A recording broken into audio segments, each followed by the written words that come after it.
asal ngomong kamu. Kalian kamu di mana? Kalau memang asal ngamar kamu ngomongnya.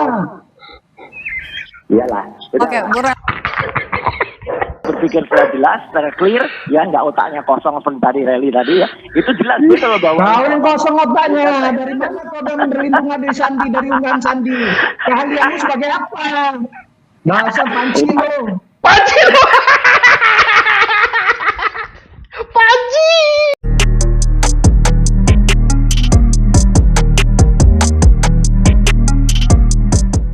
Hai guys, satu bersama The Real Boy. Terus kita ingin memantau hari demi hari kondisi psikisnya Roy Suryo ya. Kan terus terjadi perubahan tuh hari tiap hari. Dan kali ini dia berhadapan dengan orang yang lebih ngegas dari Bara JP. Abang Rally. Tolong ya bang ya, jangan terlalu digas-gas ya ini orangnya. Udah kena mental dia bang. Pelan-pelan saja, biarkan dia tetap masih sehat sebelum dia pakai baju oranye. Kan gak asik banget. Apa yang terjadi di masa lampau terulang lagi di masa sekarang, yaitu pura-pura sakit. Nah, tolong ya bang ya, pelan-pelan dikit ya. Tolong kami titipkan Roy Suryo ini ya kepada abang ya kali ini. Kita bahas ini dia resunya. Prof Ibnu, dalam konteks memeriksa keaslian sebuah dokumen, hal ini ada atau konteks ini adalah juga soal ijazah. Sebenarnya bobot kualitasnya yang paling dipertimbangkan untuk menentukan dokumen itu asli atau palsu itu apa, Prof?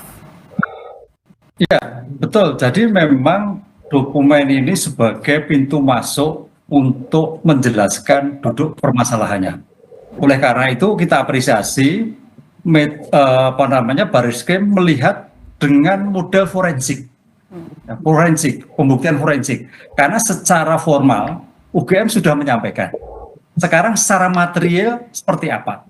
Nah, hasil ini yang akan dikeluarkan oleh Baris Krim. Tapi pertanyaannya, apakah hasil Baris Krim itu satu-satunya bisa diterima? Oh tidak. Nanti seandainya Bang Roy dan teman-teman itu tidak sepakat, ada pembandingan. Ini yang disebut kadang-kadang kontra suatu pembuktian. Jadi hasil forensik itu dari penegak hukum, bisa juga hasil forensik dari para pihak pelapor. Ini kalau kita lihat, seperti halnya kalau kita lihat visum dari penegak hukum, visum ulang dari para korban dan sebagainya. Itulah yang untuk membandingkan. Oleh karena itu di sini nanti kejernihan hakim akan melihat sebagai bentuk hasil forensik sangat menentukan. Karena ini kan ilmu-ilmu forensik yang bukan ilmu-ilmu orang hukum. Tapi sejauh mana para penegak hukum itu bisa menjelaskan hasil forensik ini dan bisa meyakinkan hakim. Bung Roy, kalau tadi disebutkan soal bisa menyerahkan pembanding. Nah sebenarnya uji saintifik apa yang sudah Anda lakukan untuk menguatkan pernyataan Anda kalau ijazah ke dokumen milik Pak Jokowi ini palsu? Apa saja buktinya? Dan juga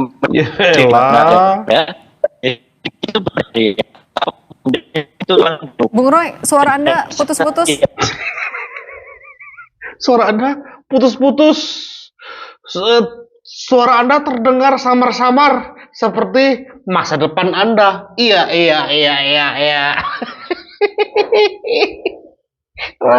Roy, masa depanmu sama kayak suaramu, nggak jelas.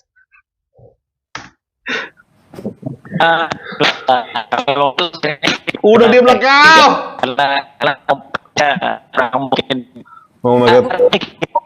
Oke, Bung Roy, mohon maaf kami perbaiki dulu sambungan Zoom-nya karena masih putus-putus.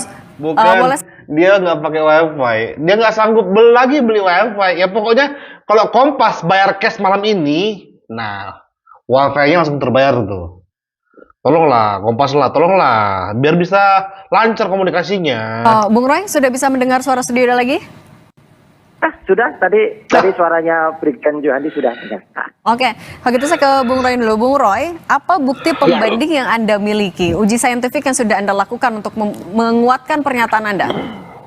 Oke, jadi begini, kita tetap apresiasi ya dengan tindakan dari Puslap 4 Mabes Polri, itu harus kita apresiasi. Tapi jangan lupa, tadi benar apa kata Prof. Hipnu, bahwa perlu uji pembanding. Seperti misalnya dalam kasus terbunuhnya Brigadir Yosua, itu kan juga ada di perban. Jadi kalau kuasa hukum korban misalnya tidak yakin atau kurang ingin memastikan, maka waktu itu dilakukan uji pembanding.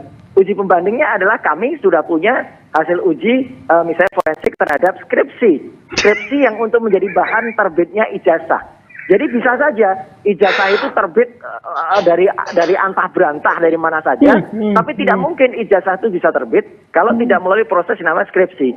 Skripsi ini sudah saya pegang, sudah saya teliti bersama Dr. Ismon, dan Sudah saya pegang, sudah saya teliti, enggak. Kau hanya pegang, baru pas kau teliti, setelah kau foto. Jangan menipu kita lah. skripsinya itu adalah uji inti. Jadi artinya skripsi itu adalah barang bukti yang namanya basic evidence ya. Jadi basic evidence atau primary evidence. Karena itu diserahkan oleh dua wakil rektor dan kemudian diserahkan secara resmi di ruang Fakultas Kehutanan, ruang 109, dan diperiksa ketika kita sama-sama melihat. Dan kemudian hasil analisisnya saya sampaikan. Ini analoginya sederhana Mbak Cindy dan pemirsa Kompas TV, juga Prof. Hipnu dan juga teman Jerry ya, bahwa yang namanya telur, ibaratnya telur, kalau telurnya sendiri busuk ya, ibaratnya skripsinya busuk, itu tidak mungkin ada hasil ijazah yang sehat. Jadi kalau telurnya busuk, ayamnya nggak mungkin sehat. Tapi kalau telurnya baik, telurnya sehat, bisa jadi ayam yang sehat, tapi bisa jadi ayam yang busuk. Jadi sekali lagi, nggak apa-apa, nanti kita Oh begitu, baru tahu saya. Berarti kalau untuk Roy Suryo, hatimu yang busuk, Roy. Berarti fix ini. Kalau kemarin kan saya masih bingung nih. Ini mulutnya Roy yang busuk atau hatinya yang busuk? Nah, di sini terkonfirmasi hatinya yang busuk. Kenapa? Akhirnya mulutnya yang keluar adalah kebusukan-kebusukan kepada Pak Jokowi. Pantas terjawab ini. Makasih Roy. Makasih banget nih udah mencerahkan ini Roy.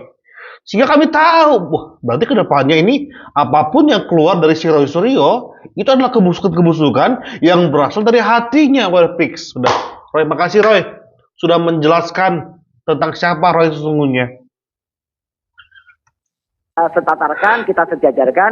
Kalau perlu ijazahnya ya disebut-sebut nanti sudah diuji, itu kita bandingkan juga, kita uji juga. Kami memiliki perangkat yang mengundang itu, dan dua-duanya nanti silakan diperiksa hakim. Silakan nanti Prof. Hipnu yang juga tadi sudah menyampaikan statementnya, saya setuju sekali. Jadi untuk dicapai kesepakatan secara forensik, kesepakatan secara ilmiah. Begitu Mbak Cindy. Kalau Bung Rali melihat dari bukti yang sudah dimiliki oleh Bung Roy Suryo, Anda bagaimana menanggapinya? Ya kalau kita apa yang sudah dilakukan oleh penegak hukum itu udah betul. Justru kita ragukan kapasitasnya Roy Suryo ini. Saudara Roy Suryo ini kan menggaung-gaungkan keliling jagat seluruh media kemana sampai ke UGM menyatakan ijazah palsu.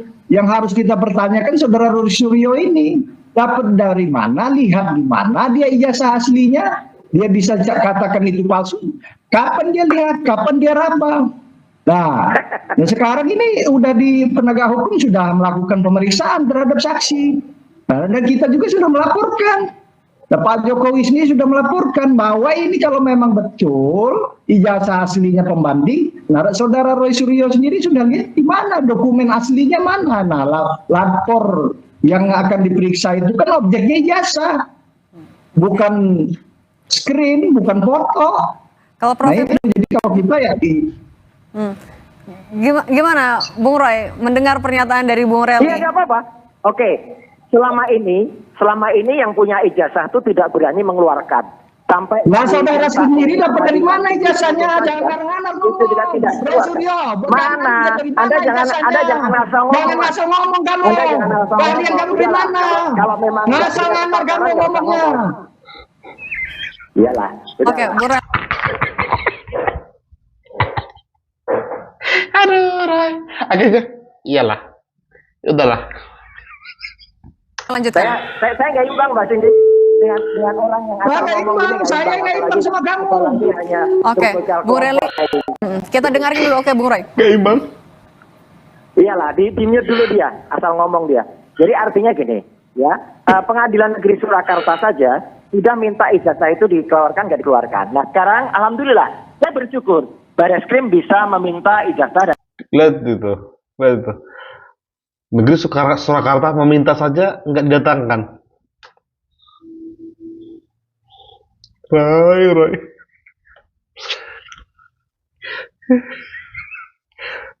Siapa sih yang membayarkan kau, Roy, ya teman-teman? Masih bilang kayak gitu, guys, bahwasanya pengadilan Surakarta meminta ijazahnya nggak dikeluarkan. Oh my god, hati, aduh, kok udah busuk begini akhirnya, guys. Dan kemarin sudah diantarkan oleh adiknya Iriana. Bagus. Jadi artinya ijazahnya kan sekarang ada.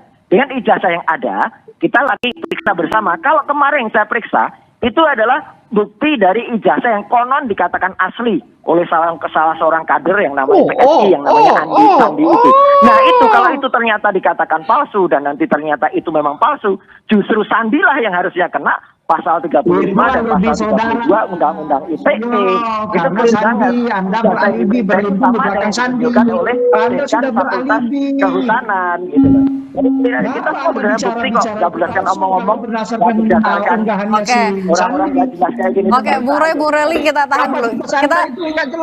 Bung Reli tahan dulu. Kita tanya dulu Prof Ibnu. Tapi kalau dalam mengecek keaslian dari sebuah ijazah, apakah skripsi sebenarnya adalah bukti yang kuat nanti di persidangan?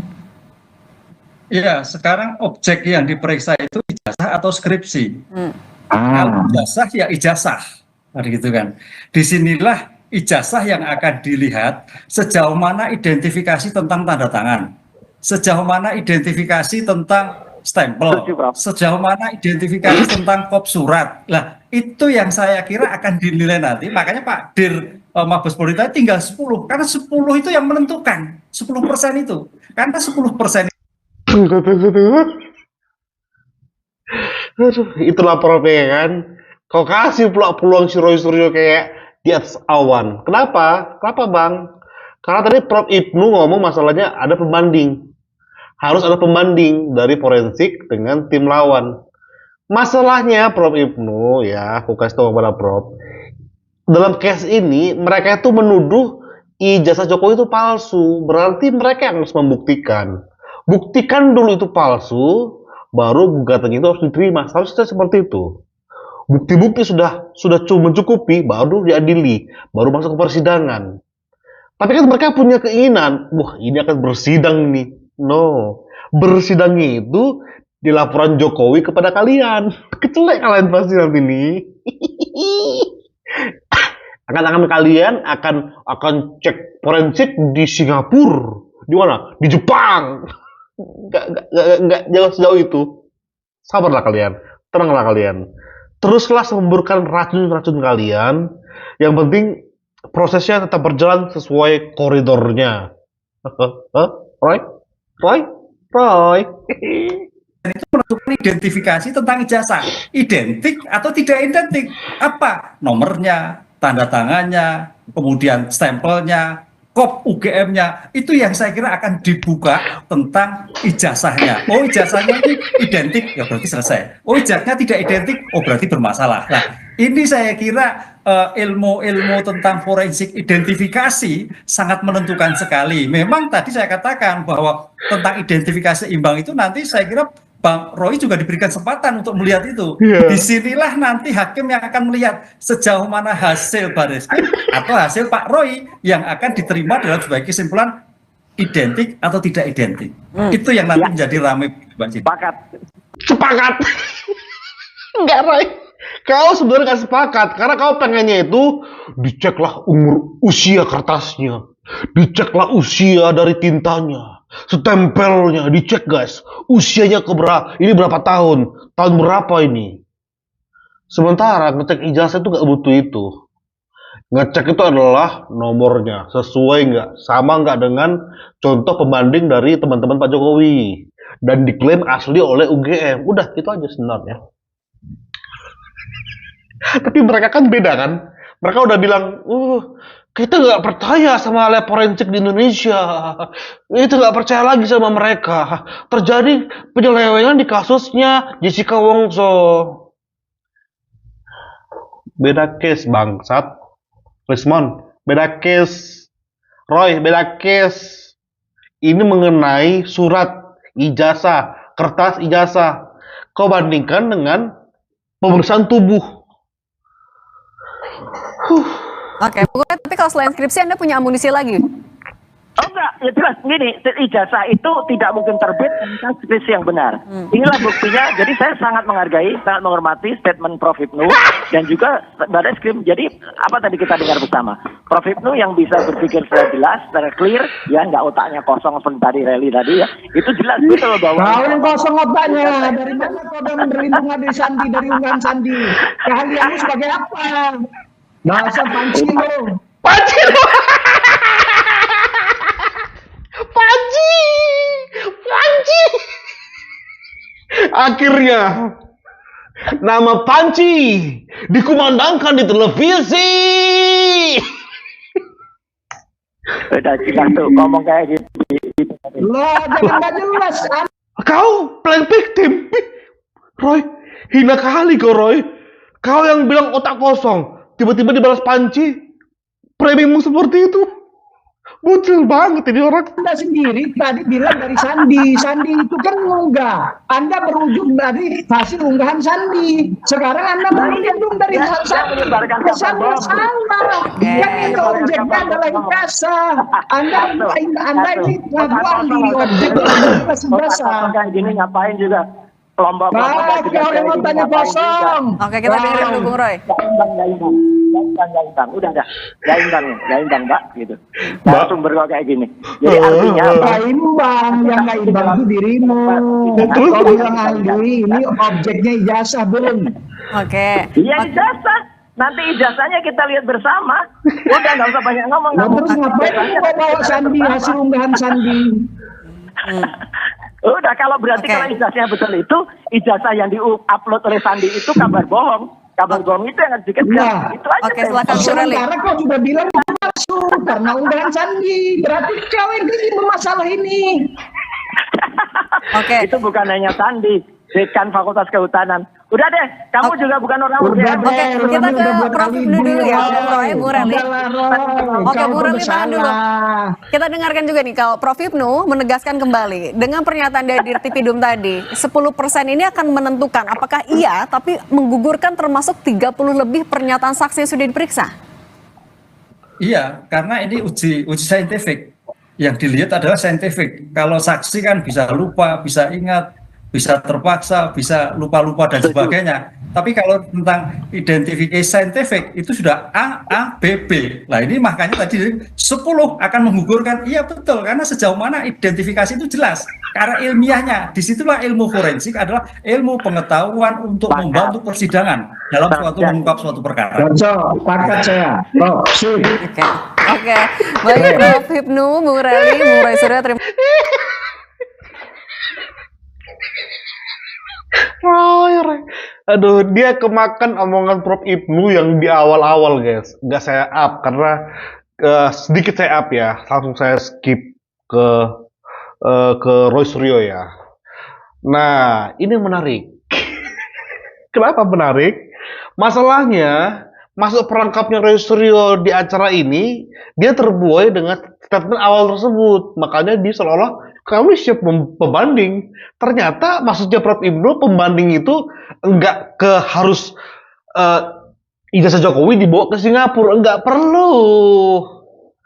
Kocek saja nomornya, ya, stempelnya, ya, enggak melulu tentang yang lain. Kalau itu sudah selaras pembanding dengan ijazah teman-teman Jokowi, udah fix. Kamu Roy akan diikat gini Roy, dan akan maju pakai baju oranye.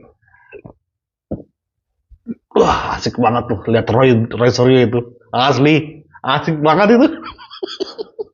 Roy. Ya, semoga Roy dengan uang ini yang kau datang di acara talk show ini bisa, ya jangan langsung bayar WiFi deh ya. Itu untuk istrimu untuk ulang supaya pas kau di penjara kebutuhan keluargamu terpenuhi. Lumayan loh, karena ini kita nggak tahu ke depannya ini apakah ketika kamu di penjara masa depanmu tetap akan di-cover oleh tim TPUA, entah keluargamu akan di-cover biaya hidupnya oleh TPUA, kan belum tahu. Ini sekedar saran, Roy. Dan kita akan terus kawal, guys, di channel ini. Betul, boy. Support terus. Thank you. Bye-bye.